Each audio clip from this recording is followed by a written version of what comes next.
लिए वो समाज सेवा के करते हैं। मैं बड़े अदब के साथ, बड़े सम्मान के साथ उनसे गुजारिश करूंगा कि वो आएँ और श्रद्धेय बेदिल साहब के विषय में दो शब्द, उनका परिचय, उनकी समीक्षा, जो भी वो पढ़ना चाहते हैं। हम केवल उनसे गुजारिश कर रहे हैं इसलिए कि वो बेदिल साहब के बहुत करीब थे। वो बेदिल साहब के विषय में यहाँ से आकर बोलेंगे तो जो लोग उनके विषय में वो बातें नहीं जानते, जो बहुत अंतर्मन की हैं, वो भी शायद हमें जानने को मिलेंगी। ये हमारा सौभाग्य होगा। तो मैं चाहूँगा कि वो आएँ और संक्षिप्त परिचय जो भी उनका मन है श्रद्धेय बेदिल साहब के विषय में आकर पढ़ें। आप तालियां बजाकर एक बार बेदिल जी के लिए और भाई इरशाद बेताब जी के लिए।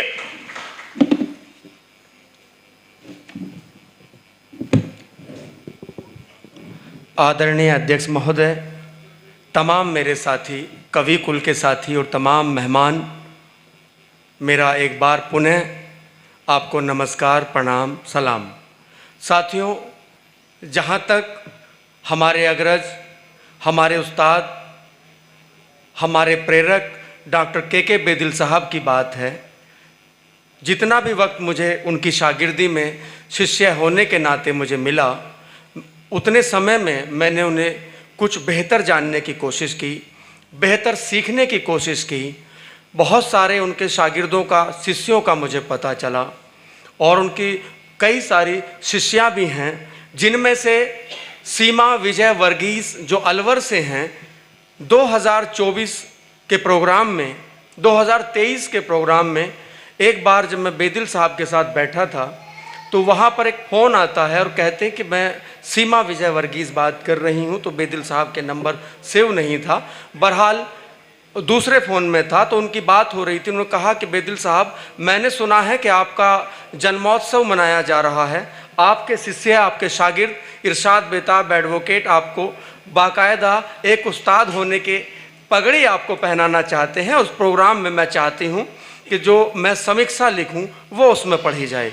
और ये बात मैं भी वहीं बैठा था। उन्होंने जो PDF भेजा 2023 के उस प्रोग्राम में IMA सभागार के सामने पंडित प्यारे लाल शर्मा मेमोरियल में वो प्रोग्राम हुआ था।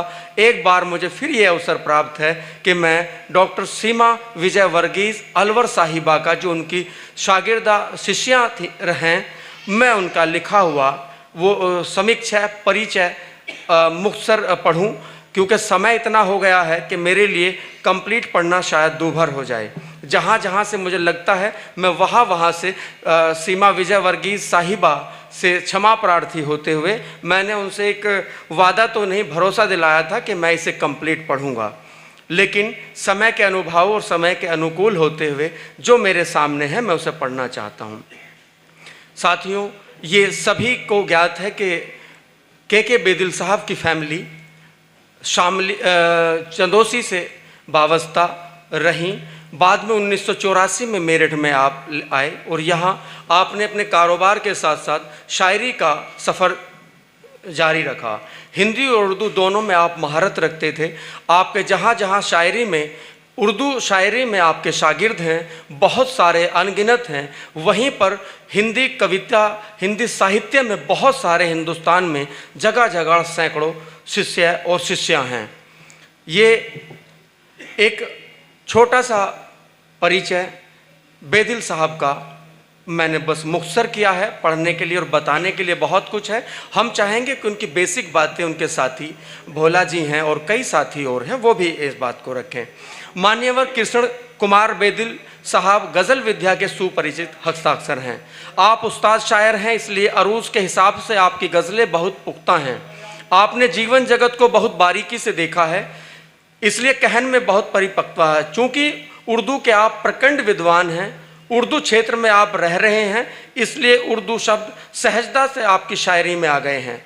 चूँकि भाषा पर आपका पूर्ण अधिकार है, इसलिए अपनी बात को बहुत खूबसूरती से आप कह जाते हैं, अपने पूर्ण प्रवाह के साथ। इसलिए आपकी शायरी सीधे पाठक के हृदय पर छाप छोड़ती है, प्रभाव छोड़ती है। आपका जीवन के हर एक पक्ष का सूक्ष्म अवलोकन है। इसलिए आपकी गज़लों के आपकी गज़लों में भाव विविधता भी है। चूँकि आप बहुत संवेदनशील इंसान भी हैं, तो यही संवेदनशीलता आपकी गज़लों में भी देखने को मिलती है। आपकी साहित्यिक यात्रा अथाह है। अन्य विधाओं के साथ आपने गज़ल संग्रह क्रमशः मोम का घर हिंदी में, हथेली पर सूरज हिंदी और उर्दू दोनों में, पीली धूप हिंदी में प्रकाशित हो चुके हैं। साथ ही गज़ल, रदीफ, काफिया और व्याकरण, ये गज़ल के व्याकरण की उपयोगी पुस्तक है। साथ ही गज़ल अरूज के आईने में, ये गज़ल के परिपूर्ण व्याकरण की दूसरी पुस्तक है। दोनों ही पुस्तकें बहु उपयोगी हैं गज़ल सीखने वालों के लिए। इस तरह आपकी गज़ल यात्रा परिवेश में जब अनुभूतियाँ घुल जाती हैं तो लेखनी में चार चांद लग जाते हैं। आपकी गज़लों में अनुभूतियों के अनेक स्तर देखने को मिलते हैं।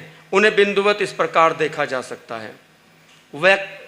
वैयक्तिकता, साहित्य में साहित्यकार का व्यक्तित्व स्पष्ट परिलक्षित होता है। बेदिल साहब की शायरी में भी बेदिल का उदार व्यक्तित्व स्पष्ट दिखाई देता है। उनके शेरों के माध्यम से उनके दिल में झांका जा सकता है। जैसा कि आप कह सकते हैं, बहुत अच्छा और सच्चा शेर ये है बेदिल साहब का कि गज़ल तो उनसे मिलने का बहाना था, गज़ल तो उनसे मिलने का बहाना था, जो दिल पे बीत रही थी उन्हें सुनाना था। अपनी बात को कहने का अंदाज बहुत निराला है। यथा ये शेर भी देखिएगा, ज़रा सा कम था मेरे चाहने वालों का कद, ज़रा सा कम था मेरे चाहने वालों का कद, बराबरी के लिए मुझको सर कटाना था। जीवन को जीना भी एक कला है। एक कलाकार का मन कैसे जीवन को सहज बना लेता है, देखेगा ये शेर। टुकड़े टुकड़े जिंदगी में, टुकड़े टुकड़े ख्वाब हैं, टुकड़े टुकड़े होके अब दिल को बहलना आ गया।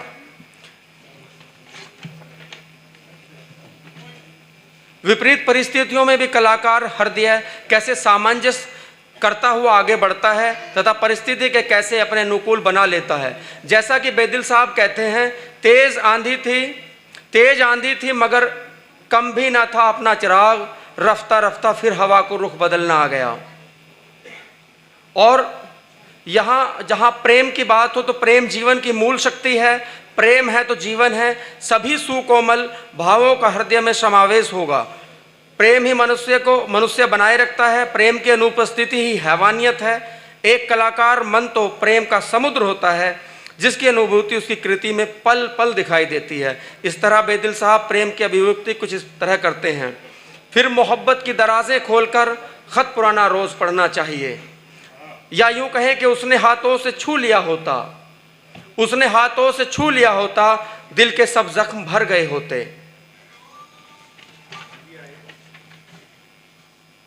अपने अजीज से प्यार होना लाजमी है, पर कभी कभी जताना भी पड़ता है। बेदिल साहब कहते हैं, देखिएगा, मेरा अजीज मेरा दिल टटोल कर माने, मेरे अजीज मेरा दिल टटोल कर माने, मुझे वफा की तराजू में तौल कर माने।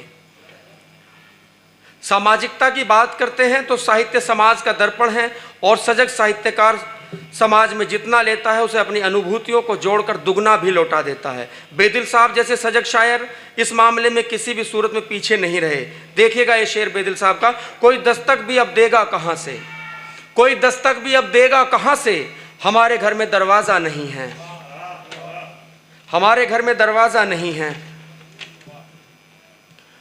बेदिल साहब प्रकृति की बात करते हैं।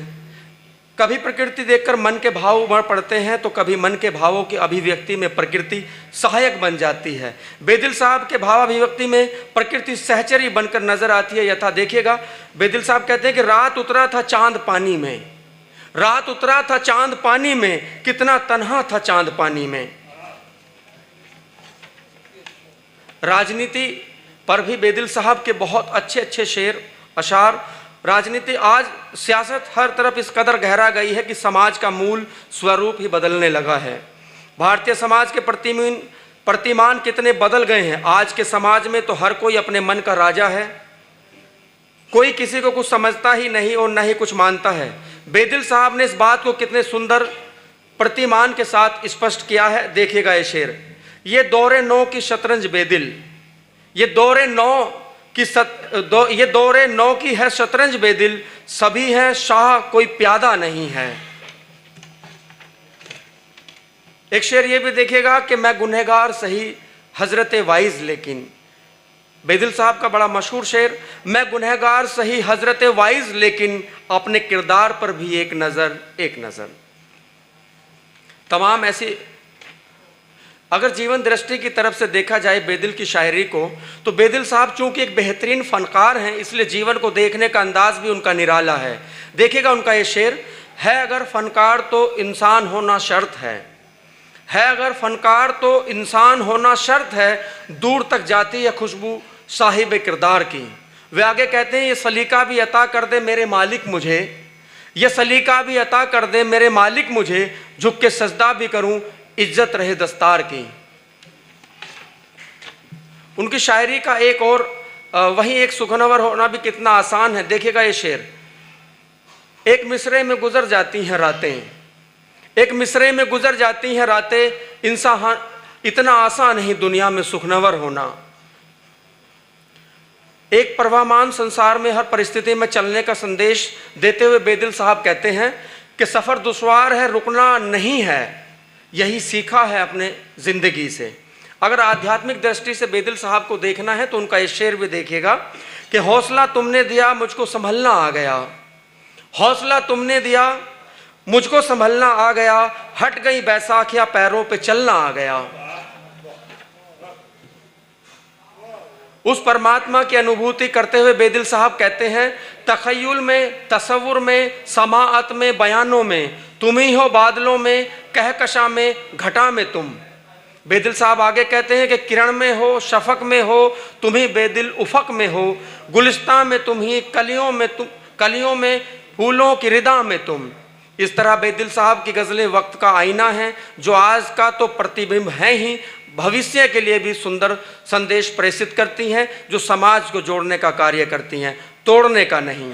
इस तरह हिंदी और उर्दू के प्रखंड विद्वान बेदिल साहब आपकी गज़लों में आम अरबी फारसी शब्दों के साथ क्लिष्ट अरबी फारसी के शब्दों का भी प्रयोग किया गया है, पर वो पूर्णतः भावानुकूल हैं और उनकी संख्या भी न्यूनाधिक है।